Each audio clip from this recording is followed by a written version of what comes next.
Ну, вы знаете, строго говоря, я не специалист именно конкретно по этому вопросу. И, наверное, есть ученые, которые ответили бы на этот вопрос более компетентно. Но, вообще-то говоря, конечно, я занимался вопросами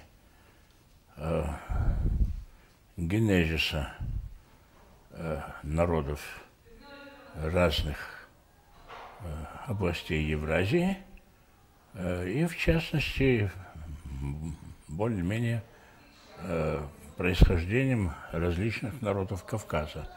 Не могу сказать, чтобы у меня были оригинальные какие-то материалы на этот счет, но, во всяком случае, я работал вместе с двумя крупнейшими антропологами не только Советского Союза, но и, пожалуй, мира, которые были моими близкими друзьями, и я работал с ними в общих проектах, совместных таких проектах. Конкретно это, к сожалению, ныне уже покойный академик Валерий Павлович Алексеев. Он умер в 1991 году, скоропостижно. Был он тогда на посту директора Института археологии Академии наук СССР еще. И второй – это Малхас Григорьевич Абдушилишвили, тоже крупнейший антрополог с мировым именем. Он скончался в 1998 году в звании академика Грузинской национальной академии наук.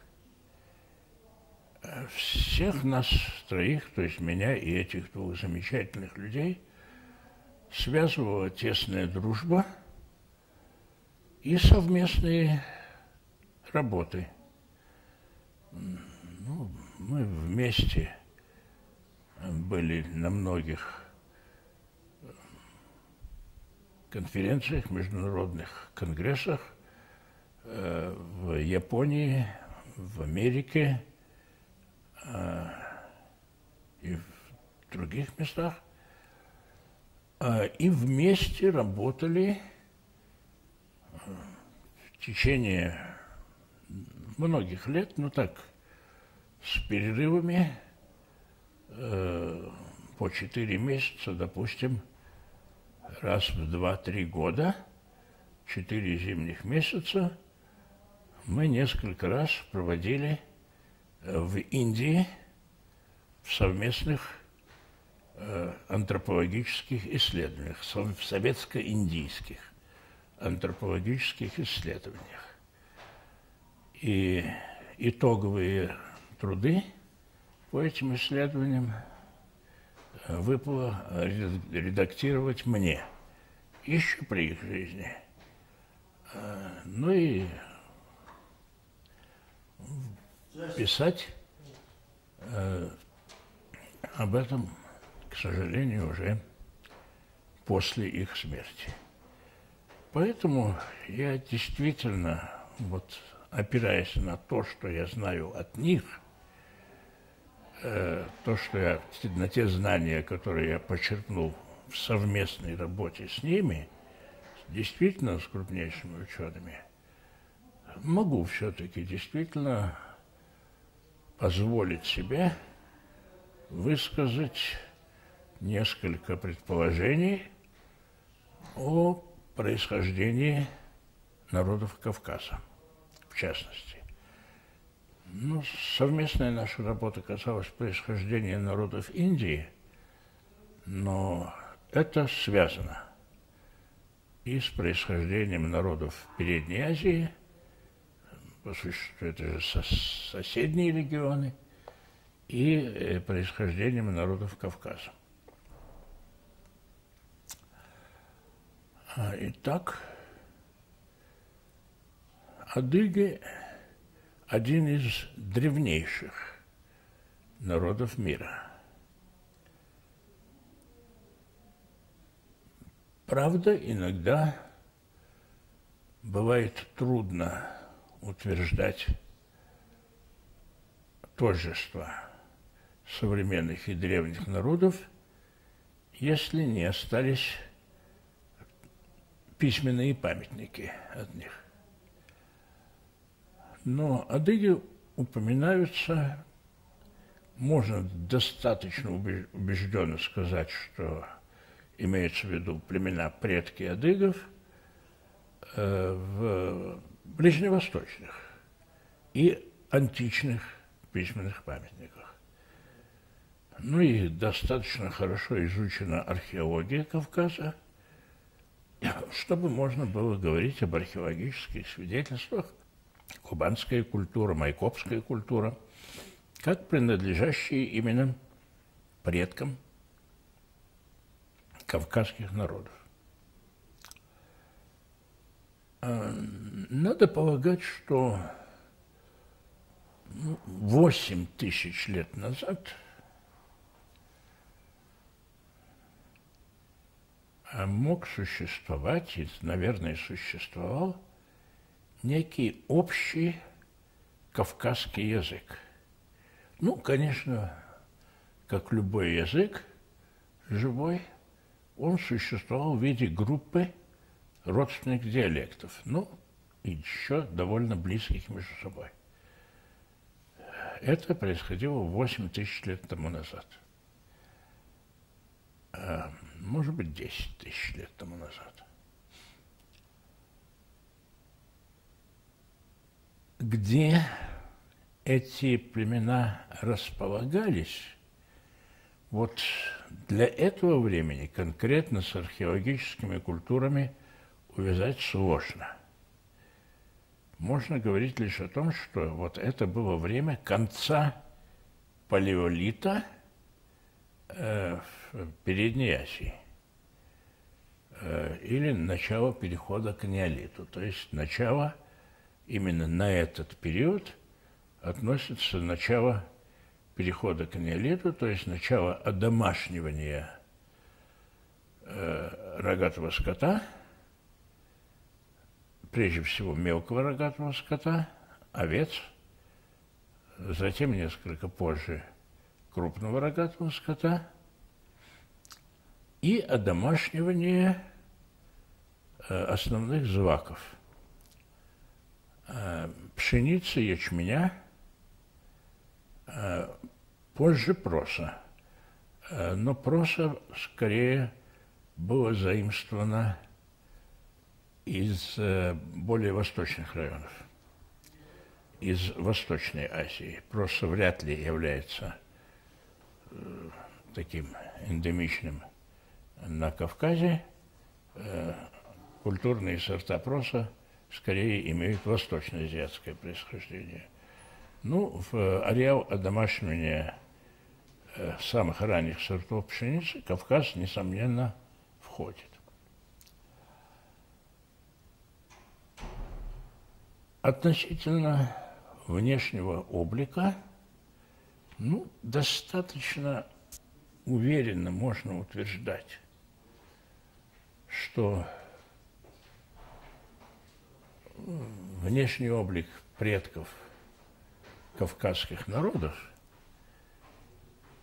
под кавказскими народами я имею в виду прежде всего с одной стороны абхазо-адыгские народы, с другой стороны нахско-дагестанские народы. Это две вот группы языков, которые родственны между собой, но достаточно отдаленно. А вот внутри каждой из этих подгрупп родство очень тесное. Ну вот если говорить об абхазо-адыгских народах, можно утверждать, что основные расовые черты сложились еще тогда, еще в палеолите.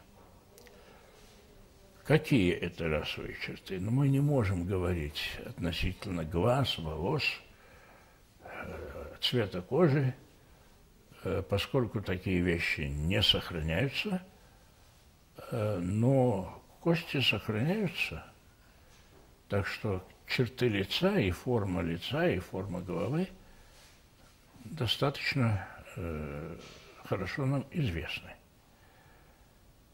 Это древнее население имело такие же примерно черты лица, как и современное население.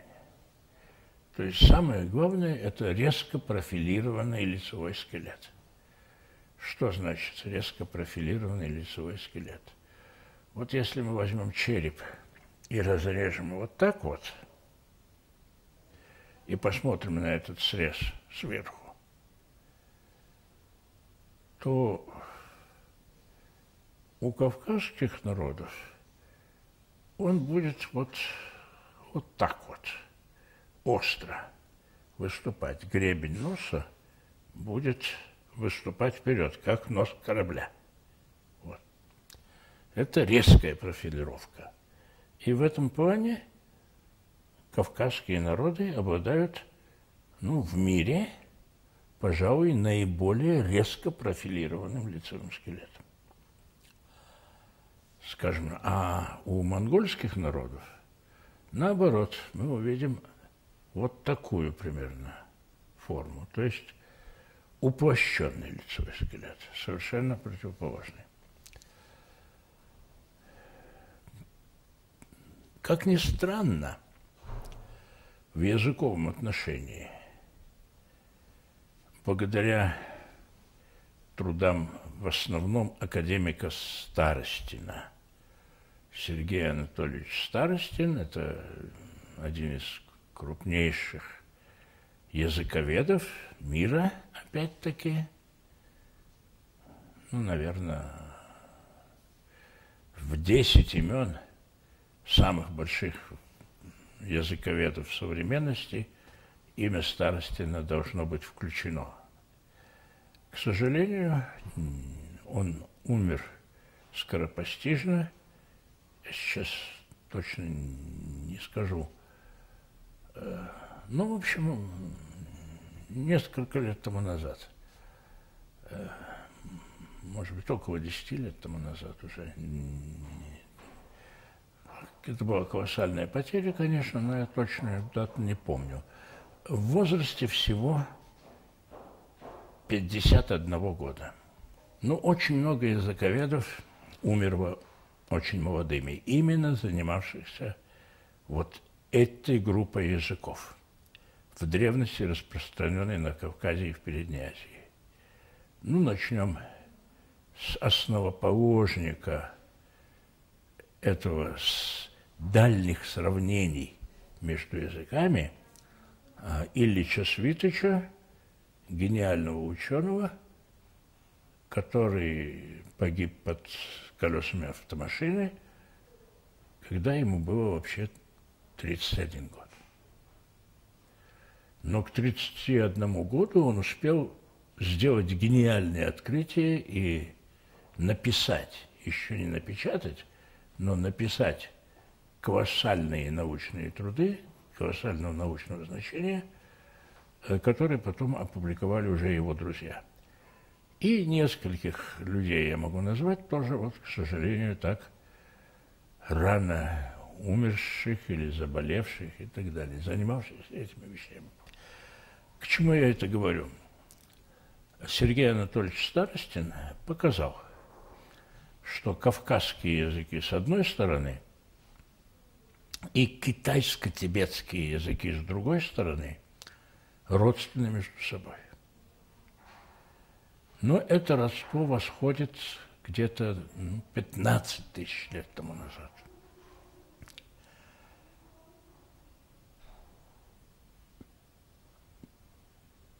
Очевидно, зарождение этих языков происходило именно вот в районе Передней Азии, включая Кавказ, и потом они распространились на восток.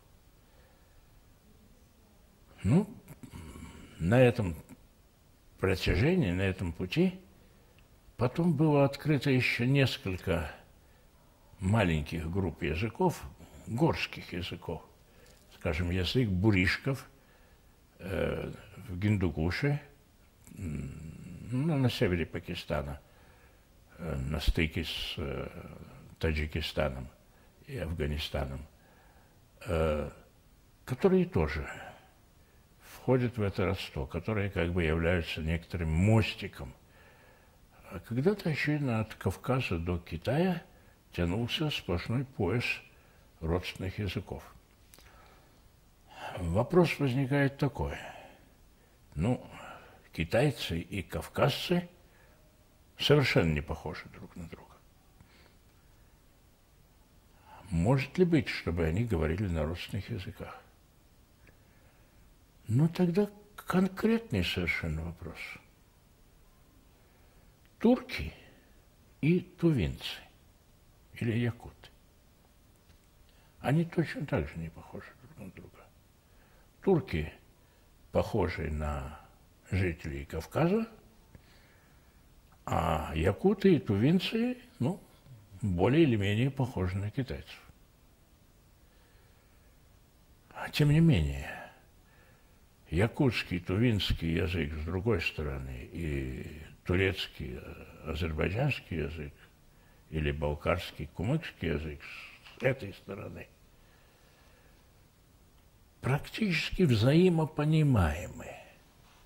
То есть человек, который говорит по-балкарски или по-кумыкски, он может добиться, чтобы его в Туве, ну, поняли бы примерно так, вот, дорога эта вот прямо приведет, или, скажем, вот на такое озеро нужно вот там-то повернуть, и есть ли там вода, есть ли там источник.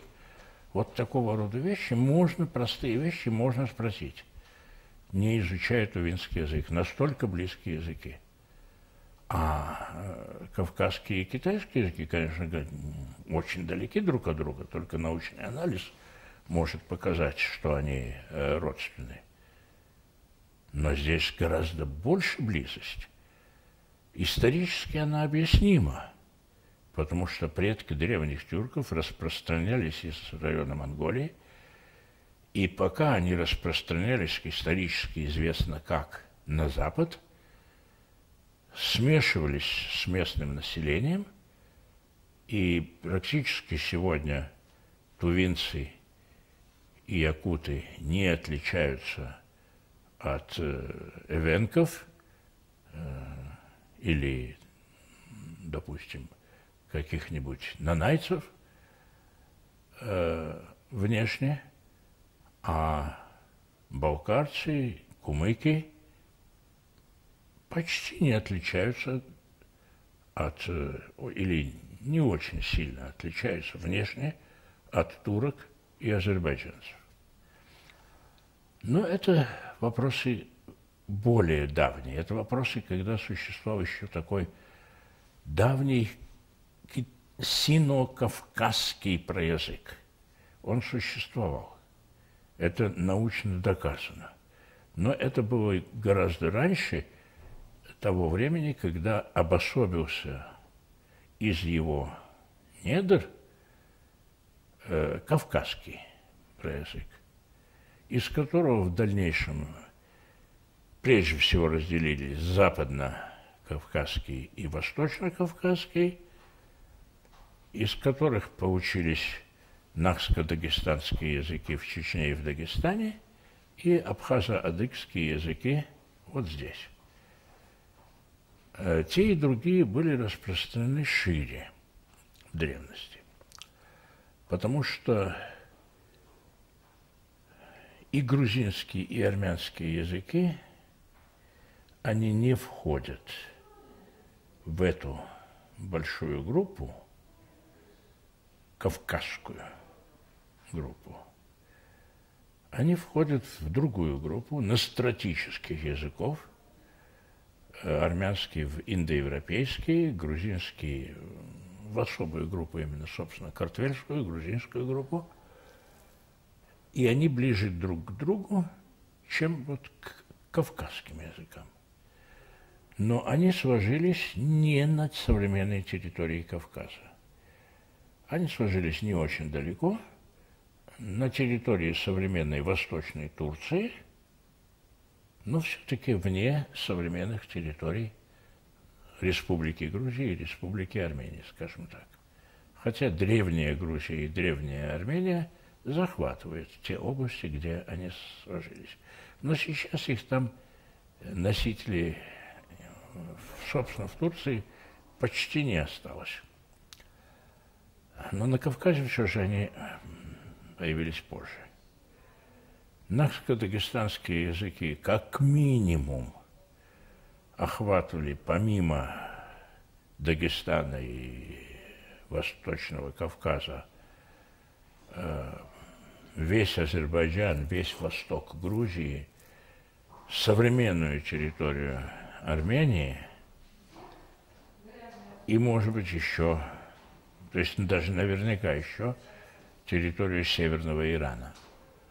А абхазо-адыгские языки, можно утверждать твердо, охватывали не только территорию их современного распространения, то есть, ну, условно говоря, Краснодарский край, Абхазию,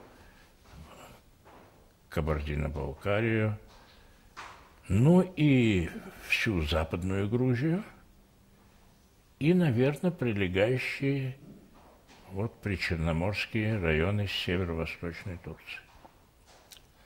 Так что территория их распространения была гораздо шире.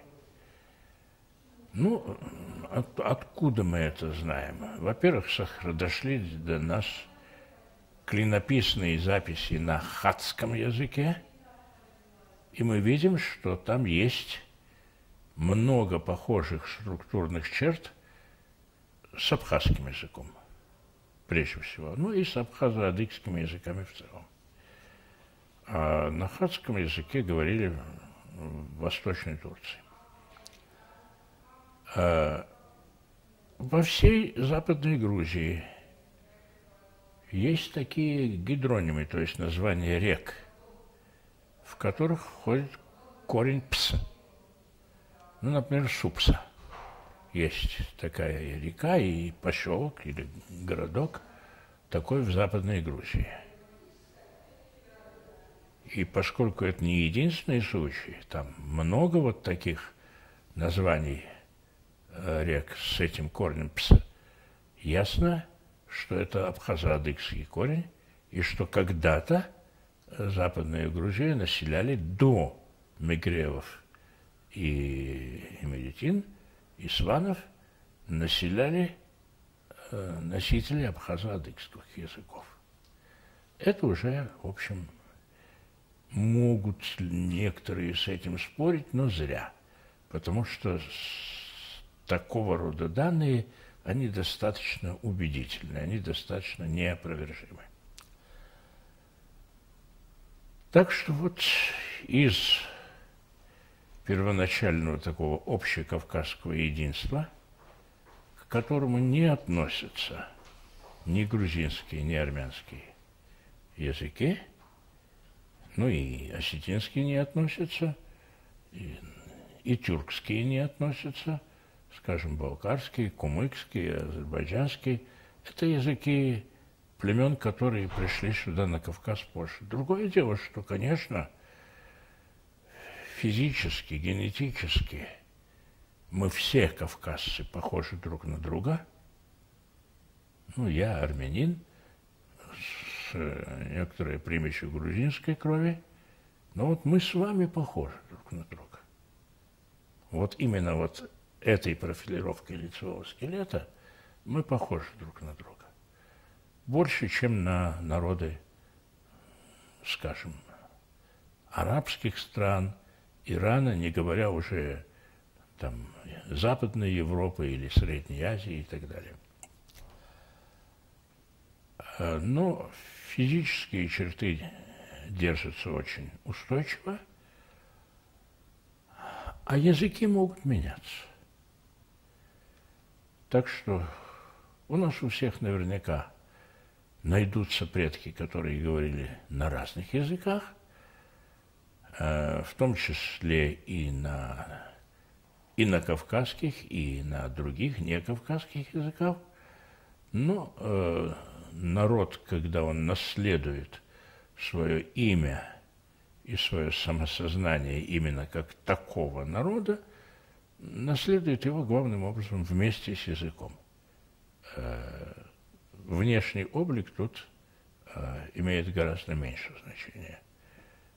Среди башкир мы можем найти и людей, похожих на северных индейцев, таких довольно носатых и черных людей, и людей, похожих на монголов или китайцев, с такими раскосыми глазами, с эпикантусом, типичным восточноазиатским. И можем найти блондинов, белокурых, голубоглазых. Башкиры очень пестрый в этом отношении народ. И они помнят свой родовой состав, и этот родовой состав тоже включает в себя роды, которые первоначально принадлежали к разным народам. Ну, они слились, они все говорят на разных вариантах, на разных диалектах башкирского языка. Все они имеют единую башкирскую культуру, единое башкирское сознание, представляют собой вот народ Башкортостана. Вот если мы начнем историю, собственно, адыгов, то, наверное, как минимум мы уйдем на 3 тысячелетия тому назад, именно, собственно, адыгские племена, и мы узнаем в именах керкетов, зихов, современные названия черкесы и джики, как мы найдем там древний народ Кашки и древний народ Зихи.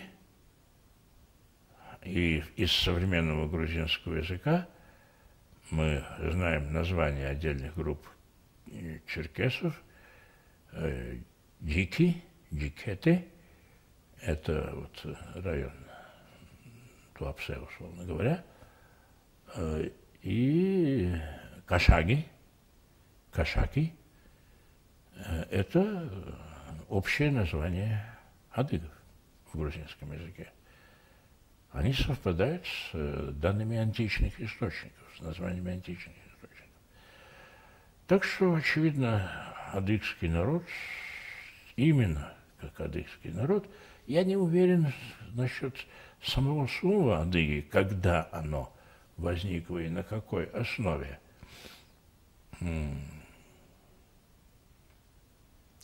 Может быть, оно связано с корнем дыга, которое на многих кавказских языках обозначает солнце, а на грузинском языке обозначает дре, обозначает день, то есть по существу тоже солнце. Вот. Это одно из предположений. Но это все-таки уже вопрос немножко гадательный. Здесь нужны более глубокие исследования, чтобы определить вот именно этноним адыга, когда, безусловно, очень давно, но когда, у какого племени, в какой связи появился, сейчас еще с достоверностью сказать невозможно. Ну, а тот, что вот когда-то абхазо-адыгские племена, близко родственные, заселяли очень широкую территорию от центральной Турции или северной Турции, включая Западную Грузию и современные территории Западного Кавказа, наверное, всю территорию современного Кубанского края, может быть, даже до низовьев Дона, скорее всего. Вот. А потом исторически, в основном с распространением кочевого образа жизни и с появлением большого числа кочевых народов, пришлых вот на этих территориях, предгорьях, этническая территория адыгов постепенно сужалась и была занята другими народами. Ну, потом снова распространялась, расширилась. Уже после монгольского завоевания, по существу, монголы уничтожили аванскую державу.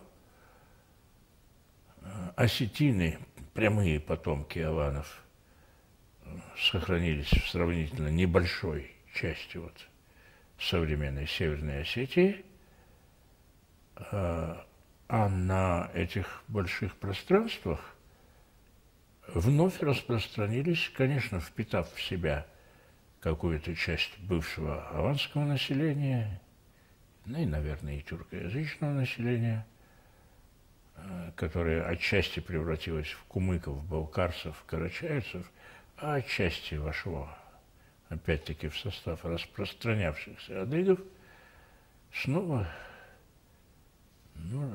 распространились, как минимум, так от Тамани до Моздока.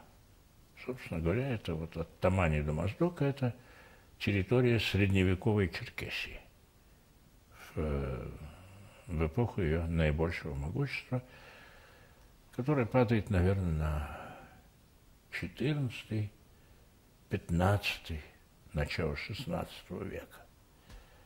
Ну, а дальше дальнейшая история известна. Это попытка союза с Россией,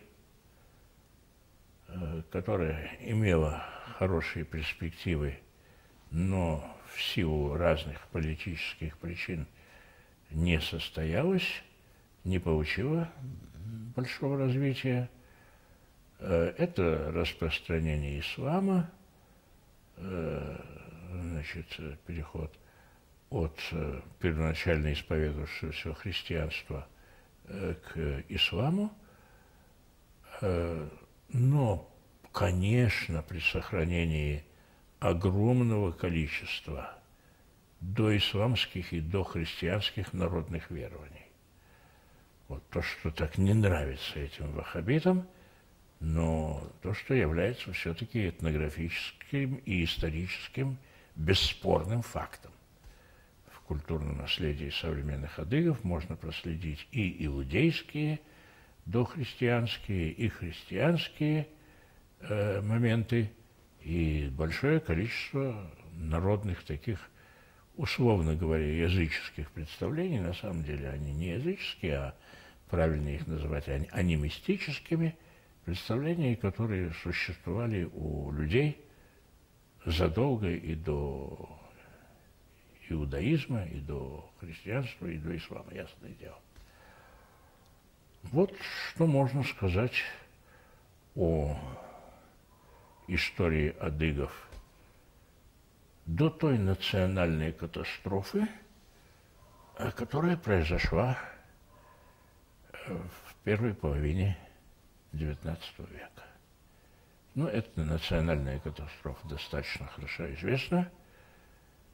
Она не имеет, пожалуй, параллелей в истории человечества, прямо скажем. Ну вот, разве что, может быть, параллели она имеет в истории античных евреев, когда в результате нескольких иудейских войн большинство евреев, жителей Иудеи и Палестины были изгнаны из своих земель. Иерусалим был разрушен, потом возродился, но уже не как иудейский город, сначала как город Римской империи, потом уже как преимущественно арабский город. А евреи были 95%, наверное, их разбросаны от Марокко и Испании до Южной Индии, Средней Азии и Южной Индии. Ну, другой пример можно привести – Ирландия.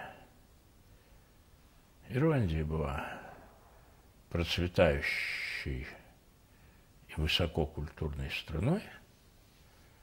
Потом на нее обрушились английские завоеватели, покорили, частично вызвали эмиграцию ирландцев, но все-таки еще не очень большую, на территорию там Шотландии, собственно, Англии и в английские колонии.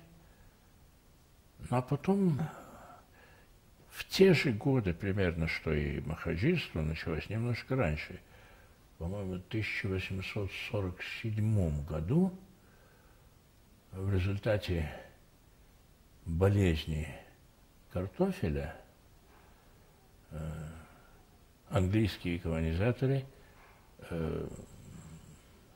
заставили ирландцев отдавать на прокормление Англии большую часть производившейся в Ирландии пшеницы, а сами ирландцы вынуждены были перейти на питание почти стопроцентное картошкой. И когда вдруг вспыхнуло вирусное заболевание картошки и урожай не созрел, Ирландию охватил чудовищный голод. Много людей погибло от этого голода, и очень много бежало из Ирландии, ну, в основном в Америку, в другие страны. И с тех пор новое население Ирландии, новые поколения как-то встали на путь, однажды открыв для себя этот путь, стали на путь эмиграции. Так что сейчас в Ирландии живет, наверное, 3 миллиона ирландцев примерно, а в остальном мире 20 миллионов выходцев из Ирландии. Но там все-таки это было не в результате жертв военного времени, не в результате военного завоевания. Военное завоевание было, но было раньше. А главным результатом был голод, и именно голод в результате вынужденного перехода с пшеницы на картофель и болезни этого картофеля. Голод, вызванный вот гибелью урожая картофеля. Но даже и это,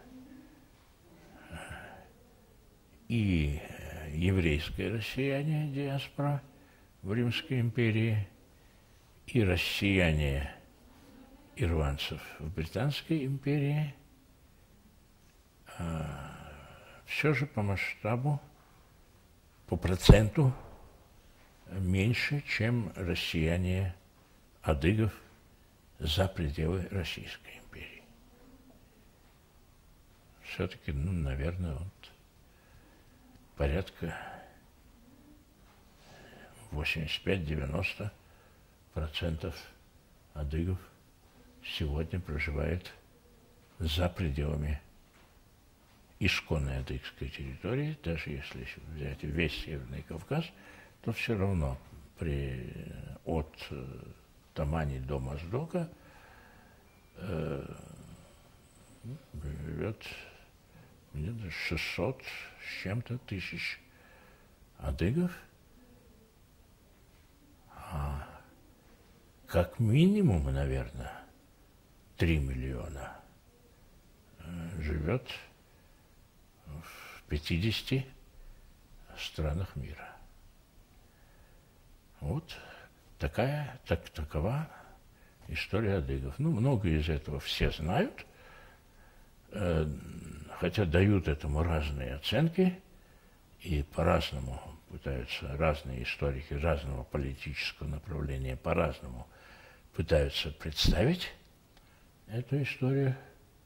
Ну, конкретно вот можно сказать так, что как минимум 3000 лет адыги живут на Кавказе.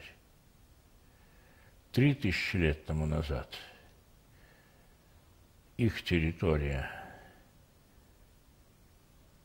ну, скажем так, от Трабзона и до Ростова, включая всю Западную Грузию.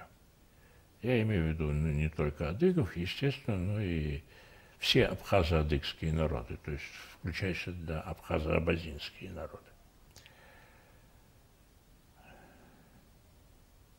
Значит, от Трабзона до Ростова, включая всю Западную Грузию, это была первоначальная адыгская территория. Какая она сегодня, ну, это вы знаете. Из чего состоит адыгская территория сегодня? Маленькая республика Адыгея, совсем маленький Шапшукский район, и там и тут все-таки адыгов гораздо меньше половины населения на этих территориях. Ну, черкесская часть республики Карачаево-Черкесии, и главным образом, конечно, Кабарда. Спасибо, Сергей Александрович. Пожалуйста. Очень интересные факты. Вот я, например, до сих пор не знал, что вот какое-то сходство с китайским языком наш язык имеет. Да, если... Я, между прочим, могу сказать, как это получилось, как это было открыто. Ну, Сергей Анатольевич Старостин, академик, крупнейший ученый, у него, конечно, есть своя школа, есть свои ученики, которые работают над отдельными задачами. И вот были созданы две группы языковедов. Есть методы, довольно точные методы. Это уже даже не столько естественная наука, сколько точная наука. Вот сравнительная лингвистика, сравнительное языкознание. Там есть свои законы, свои формулы, и хотя не такие абсолютно точные, как, собственно, в математике, но близкие по уровню требований доказательностей к математике. И есть методы сопоставления, которые позволяют, обладая рядом современных языков, данными словарями, сравнивая их, исключая разные вещи, выделяя сходные вещи, выделяя закономерности этого сходства, более или менее восстановить ту форму, как те или иные слова общего происхождения первоначально звучали в древности. Ну, может быть, они не совсем точно так звучали, но примерное их звучание определить можно. И были две группы, работали. Одна группа имела задачу восстановить протокавказский язык, а другая группа имела задачу восстановить прото-тибето-китайский язык. И тут за исходные взяли пробуришские языки в Северном Пакистане. Тогда мало еще было известно. На них обратили внимание немножко позже. И на некоторые другие такие промежуточные языки. Ну вот, эти группы в результате довольно длительные, занявшие несколько лет работы, действительно восстановили протокавказский словарь и протокитайско-тибетский словарь. И Старостин получил от них эти разработки. И когда он получил эти разработки и сравнил между собой, он сначала своим глазам не поверил. Две эти группы восстановили, реконструировали очень, практически один и тот же язык. Это проверили, перепроверили еще раз, убедились в том, что ошибок нет. И стало быть, вот где-то 15 тысяч лет тому назад предки, языковые предки, не физические, а именно языковые предки, те, кто передавал языковую эстафету, предки современных носителей кавказских языков и предки современных носителей китайско-тибетских языков, говорили практически на одном и том же языке.